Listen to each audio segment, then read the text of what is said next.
Você sabe o que é o Banco Central e quais são as suas principais atribuições? É isso que vamos ver no vídeo de hoje.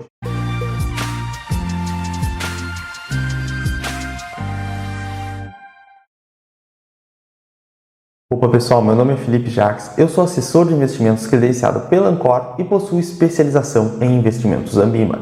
No vídeo de hoje vamos entender um pouquinho melhor quem é o Banco Central, quem é essa figura, quais são suas atribuições principais e como que ele executa as suas funções.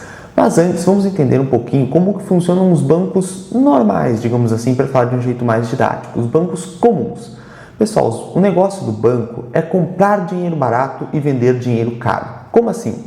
Eles funcionam como um intermediário financeiro, uma ponte, que ajuda a encontrar pessoas que têm dinheiro sobrando e querem emprestar em troca de receber uns juros e pessoas que estão precisando pegar dinheiro emprestado e aceitam pagar uns juros por isso. Então vamos ver a imagem na tela de vocês aí que resume muito bem essa dinâmica. A pessoa que deseja aplicar um dinheiro no banco para ganhar uns juros em troca é como se ela desse ali um dinheirinho para o banco. O banco, claro, vai devolver esse dinheirinho para ela, que é o que a gente chama de principal, e vai devolver uns juros pequenininho, digamos, na poupança, então uma moedinha só. Só que o que o banco vai fazer com o dinheiro dessa pessoa? Ele não vai deixar ele parado, ele vai pegar e vai emprestar para outra pessoa que está no lado direito da tela, dizendo, preciso de dinheiro emprestado. Tudo bem, o banco empresta dinheiro para essa pessoa e depois vai cobrar ela, só que vai cobrar uns juros muito alto, por isso que ali está aparecendo uma devolução com 3 notinhas ali, né? Então, bem maior. Então, a diferença do custo que o banco tem para captar dinheiro daquela pessoa que deixou na poupança, nesse exemplo, e a diferença com que ele vai cobrar da pessoa que pegou dinheiro emprestado é o que a gente chama de spread bancário. Então, ele remunera pouco quem deixa o dinheiro com ele e cobra muito de quem pega dinheiro emprestado. E a diferença desse custo de captação e o preço com que ele consegue emprestar para as outras pessoas é conhecido como spread bancário. Então, essa é uma das formas principais que os bancos têm de lucrar. Claro, eles vão ter tarifas de manutenção da conta, entre outras coisas, mas a forma principal é por meio do spread bancário. A gente tem que entender também que nós, como pessoas físicas, nós mantemos contas correntes no banco. Então, vamos pegar o exemplo ali, um banco comum, o banco A. A pessoa A tem uma conta corrente nesse banco, a pessoa B também, a pessoa C e a pessoa D e assim por diante. E o banco tem um dinheiro, um valor total e cada pessoa tem sua conta corrente individual. Mas, pessoal, os bancos comuns, então, o banco A, o banco B, o banco C e o banco D, eles têm contas correntes também, como se fossem pessoas, só que em um único banco, que se chama Banco Central. O nome é justamente esse, Banco Central. Ele centraliza essas contas correntes que os bancos comuns têm nele. Essas contas que os bancos normais têm no Banco Central são conhecidas como contas de reservas bancárias, por isso a gente vê ali, conta de reserva bancária do banco A, conta de reserva bancária do banco B, do banco C, do banco D e assim por diante. Então, os bancos comuns têm contas correntes, como se fossem, junto ao Banco Central, que tem esse nome central justamente porque ele centraliza essas contas de reservas bancárias, que são como se fossem essas contas correntes dos bancos comuns junto ao Bacen. Bom, aí a gente já vê uma das funções do Banco Central, que é justamente evitar que ocorra uma quebra em cadeia das instituições financeiras. O que seria isso? Vamos supor que o banco A ali ele está com um déficit na sua conta de reserva bancária, ele não tem saldo, ele está com saldo negativo. O que pode acontecer, pessoal? A gente tem que lembrar que os bancos eles emprestam dinheiro entre si. Então, se o banco A está com déficit, está com saldo negativo e não consegue pagar os empréstimos que o banco B, os seus empréstimos perante o banco B, o que vai acontecer? O banco B estava esperando receber o dinheiro do banco A. Se o banco A está com saldo negativo e não consegue pagar o banco B pode ficar com déficit também, porque ele estava esperando receber o dinheiro do banco A. Se esse dinheiro não vem porque o banco A está deficitário, é capaz do banco B ficar deficitário também. E se o banco B ficar deficitário, de repente, o banco C precisava do dinheiro do banco B também. Só que se o banco B não paga, o banco C também fica com déficit. E o banco D, que estava esperando receber dinheiro do banco C, pode ficar com déficit também porque estava esperando receber do banco C e assim por diante. Então acontece uma quebra em cadeia, como se fosse um dominó, onde se uma peça cai, todas as outras podem cair pela falta de liquidez e solvência dessas instituições.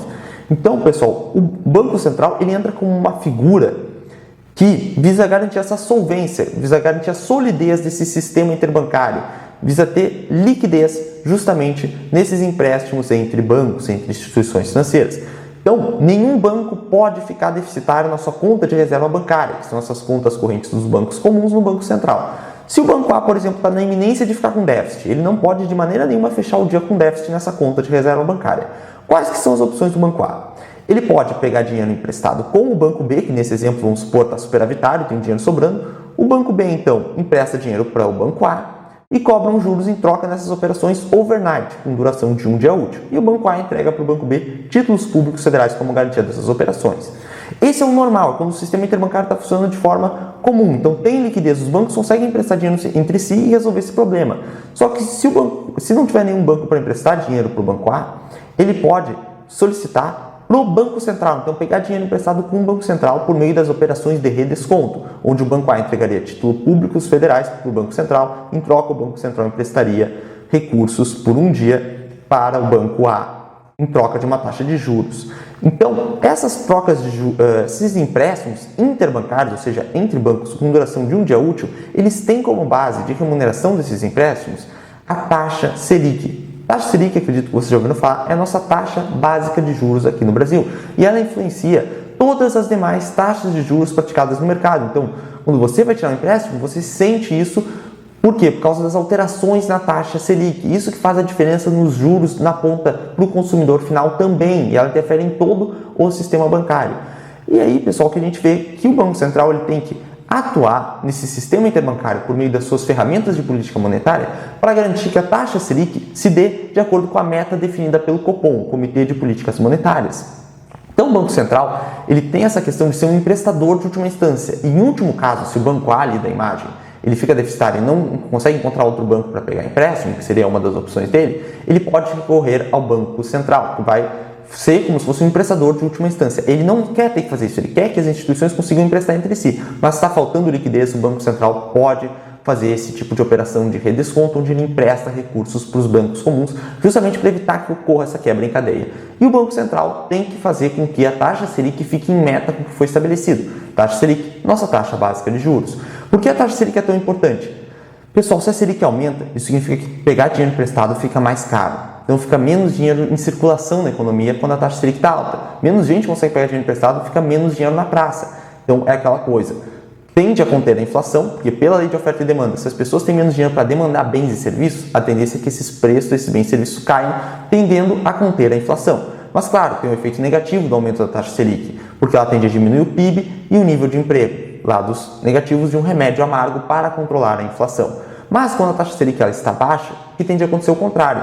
O preço do dinheiro, ou seja, os juros, falando de uma forma mais didática, os juros fica mais barato. As pessoas usam, poxa, agora que o juros está barato, o dinheiro está mais disponível, está mais acessível, é agora que eu vou comprar casa, o carro dos sonhos. Isso tende a estimular a economia, aquecer a economia, as pessoas começam a comprar mais bens e serviços, o PIB tende a subir, o produto interno bruto, o desemprego tende a cair, então o nível de emprego sobe, porém tende a gerar inflação, porque as pessoas comprando, consumindo mais, leia-se demandando mais bens e serviços. Pela lei de oferta e demanda, quando tem mais demanda pelos bens e serviços, a tendência é que os preços subam, podendo gerar inflação. Então o Banco Central tem que estar sempre fazendo essa manutenção da taxa Selic em níveis adequados, justamente para que não deixe a inflação despontar, mas ao mesmo tempo não desacelere tanto a economia. E o contrário também é válido, não pode acelerar muito a economia, fazendo com que a inflação ela suba muito. Então o Banco Central tem essas atribuições. Então vamos dar uma olhadinha nas principais atribuições do Bacen, que resumindo, está aparecendo na tela de vocês então.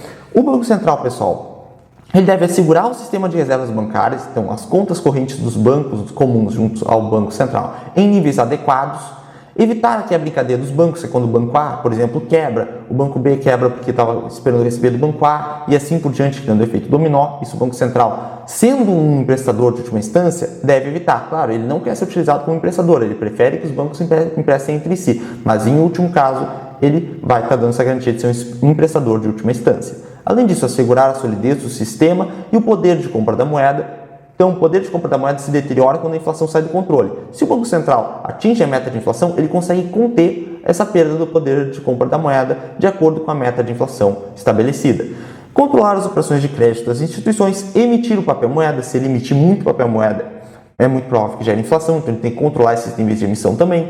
Executar as políticas monetárias, que cuidam da quantidade de dinheiro em circulação, crédito e juros na economia. Zelar pela liquidez e solvência dos bancos. Se um banco for insolvente e não pagar o outro, pode causar essa quebra em cadeia. E zelar pela liquidez é fazer com que tenha uma quantidade de dinheiro suficiente para os empréstimos interbancários.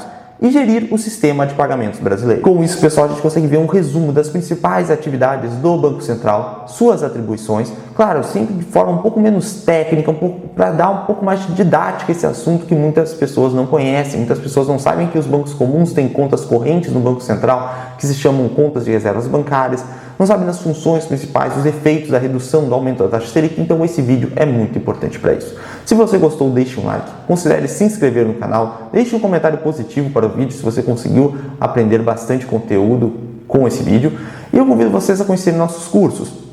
Nós temos o curso Start para quem está começando no mundo de investimento, falando sobre conceitos básicos, como juros, por exemplo.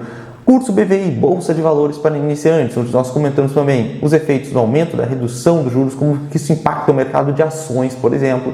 E nós temos o curso de FIIs, Fundos de Investimento Imobiliário, que são uma alternativa à disposição ao setor imobiliário para receber renda passiva através dos aluguéis das suas cotas dos fundos de investimento imobiliários. Agradeço a atenção de todos, até o próximo vídeo.